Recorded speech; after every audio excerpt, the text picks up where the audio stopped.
سورے میں اہل بیت کا ذکر بھی ہے اور قربانی کا حکم بھی ہے۔ کوثر کہہ کر اہل بیت کا ذکر کیا اور بنہر کہہ کر قربانی کا حکم دیا ہے۔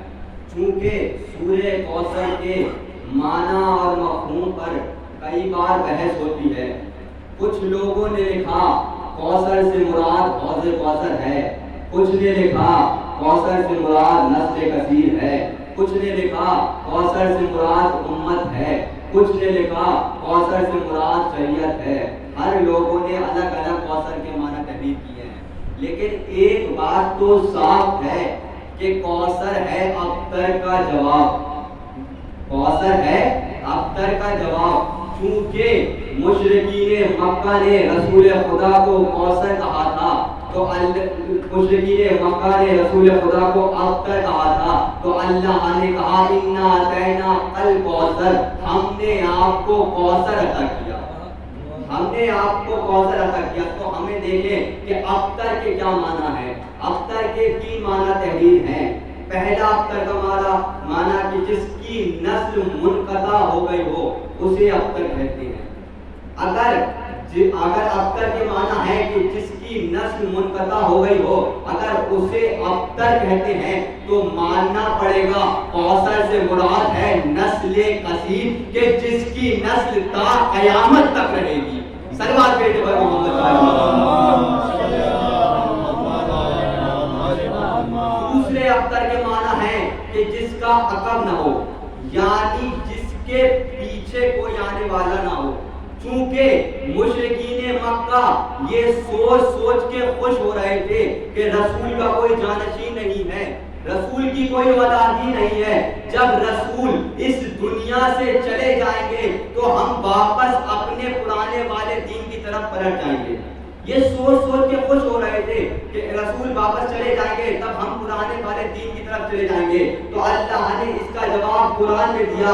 اللہ قرآن میں فرماتا ہے والشمس وضحاها والقمر اذا تلاها، قسم ہے اس سورج کی جو چمکنے والا ہے اور قسم ہے اس چاند کی جو سورج کے پیچھے پیچھے آنے والا ہے، جو سورج کے پیچھے پیچھے آنے والا ہے۔ رسول خدا سے سوال کیا گیا یا رسول اللہ یہ سورج سے مراد کون ہے، چاند سے مراد کون ہے؟ تو رسول خدا نے کہا سورج سے مراد میں ہوں اور چاند سے مراد میرا بھائی علی ابن ابو طالب ہے۔ صلوات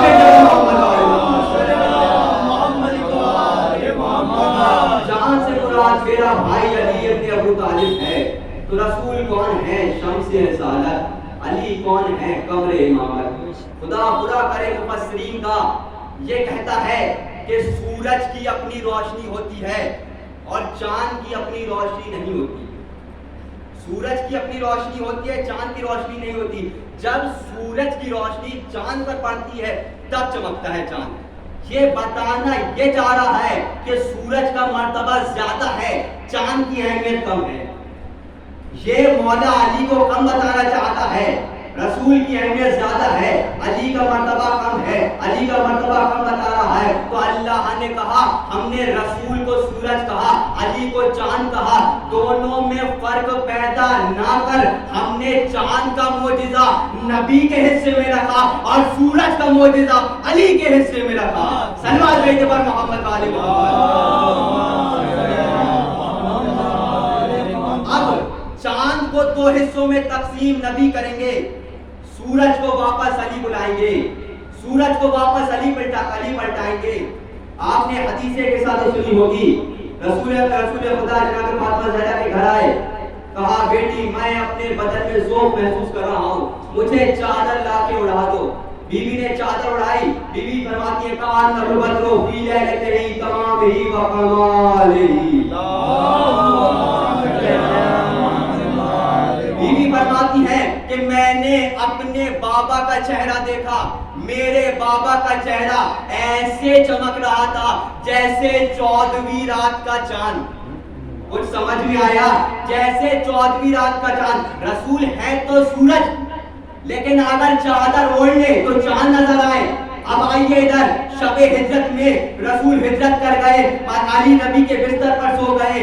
علی نبی کے بستر پر سو گئے. مشرکین نے دیکھا کہ نبی سو رہے ہیں تو کوئی سمجھ میں آیا نبی ایسے سورج کو کہتے ہیں جو چادر اوڑھ لے تو چاند نظر آئے, اور علی ایسے چاند کو کہتے ہیں جو چادر اوڑھ لے تو سورج نظر آئے. صلوات کہتے ہیں محمد تو چادر اوڑھ لے تو چاند نظر آئے. آپ نے سورج کو تو دیکھا ہوگا اور چاند کو بھی دیکھا ہوگا, لیکن آپ نے دونوں کو ایک ساتھ کب دیکھا؟ آپ دیکھیے 5 یا 5:30 بجے جو مخصوص عصر کا وقت ہوتا ہے, اس وقت دیکھیں تو آپ کو سورج ایک لال گولے کی شکل میں دکھائی دے گا, غروب ہوتا ہوا, ڈوبتا ہوا دکھائی دے گا سورج. اور آپ سر اٹھا کر دیکھیں تو آپ کو چاند بھی نظر آئے گا. یہ چاند کیوں نظر آ رہا؟ چاند تو رات بھی نظر آتا ہے, چاند بھی نظر آ رہا, آپ سورج بھی نظر آ رہا, چاند بھی نظر آ. صلوات علی محمد سورج بھی نظر آ رہا, چاند بھی نظر آ رہا. ایک فکرہ عرض کر دوں کہ اللہ نے سورج کے منصب کا یہ فریضہ قرار دیا ہے کہ وہ اپنے غروب ہونے سے پہلے اپنے جانشین کا تعارف کرا کے جائے. اپنے غروب ہونے سے پہلے اپنے جانشین کا تعارف کرا کے جائے. تو منظر کیا ہے؟ سورج نیچے ہے, چاند اوپر. پھر کہوں گا سورج نیچے ہے, چاند اوپر. سورج نیچے ہے, چاند اوپر. کچھ یاد آیا؟ غدیر کا میدان, غدیر کا میدان. سورج نیچے تھا, چاند اوپر, نبی نیچے تھے, علی اوپر تھے. صلوات بھیجتے پر محمد نبی نیچے تھے, علی اوپر. ادھر کون ہے؟ نبی سورج ہیں, علی چاند ہیں. اب کربلا میں آئیے, ادھر کون ہے؟ ادھر حسین سورج ہیں اور عباس چاند ہیں. حسین وہ جو چمکنے والا ہے, عباس وہ جو حسین کے پیچھے پیچھے آنے والا ہے. عباس وہ جو حسین کے پیچھے آنے والا ہے. یہاں تو لقب ہی ہے قمر بنی ہاشم, یعنی بنی ہاشم کا چاند. بنی ہاشم کا چاند. مولا علی فرماتے ہیں بھیا کی کسی ایسے بہادر خاندان کی تلاش کرو جہاں سے ایک ایسا بیٹا پیدا ہو جو میرے حسین کے لیے کربلا میں کام آئے. انتخاب ہوا, کس کا انتخاب ہوا؟ فاطمہ کلابیہ کا انتخاب ہوا. ام البنین آئی, علی کی ڈیوڑی پر سجدہ کیا. کیا سوچ کے سجدہ کیا ہوگا کہ جو زہرا کی ڈیوڑی پر, جو زہرا کی ڈیوڑی پر زہرا بن کے سجدہ کرے اسے ام البنین کہتے ہیں. جو زہرا کی ڈیوڑی پر زہرا بن کے سجدہ کرے اسے ام البنین کہتے ہیں. ایک مرتبہ سجدہ کیا, گھر میں تشریف لائیں, حسنین بیٹھے ہوئے تھے, ماں کے احترام میں کھڑے ہو گئے. ایک مرتبہ کہا بچوں بیٹھ جاؤ, میں تمہاری ماں بن کے نہیں بلکہ تمہاری کنیز بن کے آئی ہوں, تمہاری کنیز بن کے آئی ہوں. شروع میں مولا علی فاطمہ کہہ کے پکارا کرتے تھے, چونکہ نام ہے نا فاطمہ, فاطمہ کہہ کے وہ پکارا کرتے تھے. ایک دن قریب آئے مولا آپ مجھے فاطمہ نہ کہیے. کہا کہ آپ کا نام فاطمہ نہیں ہے. کہا مولا بے شک میرا نام فاطمہ ہے, لیکن جب آپ مجھے فاطمہ کہتے ہیں تو حسنین کو ان کی ماں یاد آ جاتی ہے اور ان کی آنکھوں میں آنسو آ جاتے ہیں, اور ان کی آنکھوں میں آنسو آ جاتے ہیں. عزادارو تب مولا علی نے ام البنین کی کنیت کی تھی. عزادارو جناب ام البنین کی گود میں ایک چاند سا بیٹا آیا. امام حسین تشریف لائے, عباس کو ہاتھوں میں لیا, ویسے ہی جیسے نبی نے علی کو لیا تھا. ایک مرتبہ اپنی زبان عباس کے دہن میں دی, ویسے ہی جیسے نبی نے علی کو دی تھی. اور عباس کو لے کے بابا کے پاس آئے. بابا میں اپنے بھائی کی تربیت کرنا چاہتا ہوں. کہ مولا فرماتے حسین تم نہ پالو گے تو کون پالے گا؟ میں نے اسے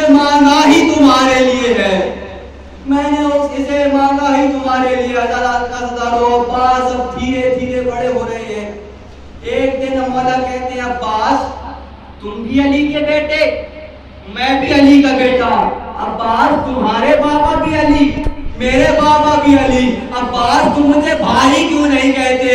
عباس کہتے آقا آپ نے صحیح کہا، آپ بھی علی کے بیٹے، میں بھی علی کا بیٹا، لیکن آقا آپ کی ماں خاتون جنت حضرت فاطمہ زہرا ہے اور میری ماں آپ کی ماں کی کنیز ہے، میری ماں آپ کی ماں کی کنیز ہے۔ زدارو عباس اب دھیرے دھیرے بڑے ہو رہے ہیں، کربلا میں آئے، کربلا میں یہ طے پایا، عمر سعد اور امام حسین کے بیچ مصالحت کی گفتگو سے پایا کہ وہ اپنے بیٹے کو لائے گا، ادھر سے اکبر جائیں گے، نہ اس کے ساتھ اس کا کوئی رشتہ دار آئے گا، نہ ان کے ساتھ ان کا کوئی رشتہ دار آئے گا۔ عزادارو ادھر سے وہ اپنے لعنتی بیٹے کو لے کے چلا، ادھر سے حسین اکبر کو لے کے چلے۔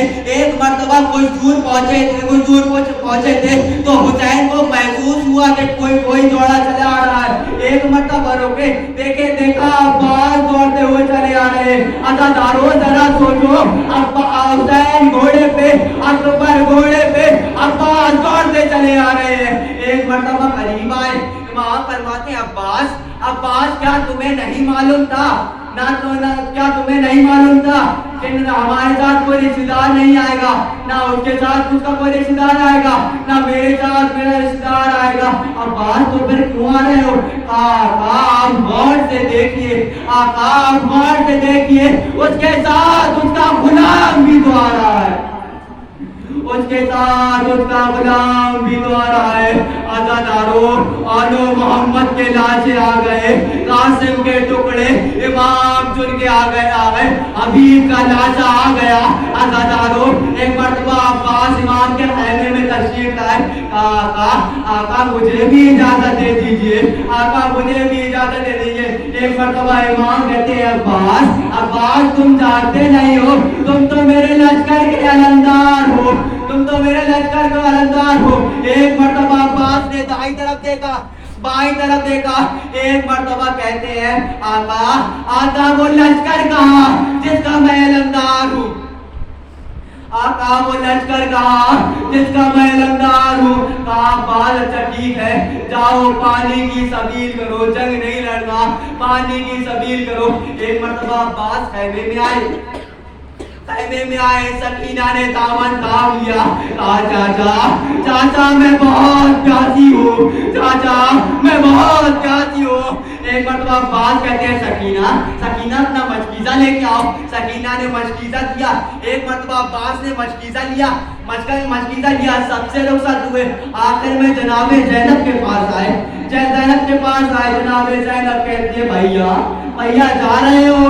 کہا ہاں شہزادی جا رہا ہوں۔ کہا بھیا چلتے چلتے ایک بات سن جاؤ، بھیا چلتے چلتے ایک بات سن جاؤ بھیا، جب میں چھوٹی تھی نا بھیا، میں جب چھوٹی تھی تو میں بابا کے سالوں پہ بیٹھی تھی، ایک مرتبہ میری چادر میرے دوست سے ہٹ گئی تو بابا نے میرے بازوؤں کو چوم لیا۔ میں نے بابا سے کہا بابا اس کا کیا مطلب ہے؟ کہا زینب ایک دن تمہارے بازوؤں میں رسن بندھے گی، ایک دن تمہارے بازوؤں میں رسن بندھے گی۔ بھیا میں اس وقت کم سن تھی، بھیا میں چھوٹی تھی، تو میں بڑی ہوئی تو میں بھائیوں سے میرا گھر بھر گیا۔ بھیا میں سوچا کرتی تھی جس کے 18 بھائی ہیں اور جس کے عباس جیسا بھائی ہے، اس بہن کے کون رسن باندھے گا؟ بھیا جا رہے ہو، مجھے یقین ہو گیا کہ میرے بازوؤں میں رسن بندھے گی، میری چادر چھین لی جائے گی۔ اللہ قوم الظالمین وصلی اللہ وسلم۔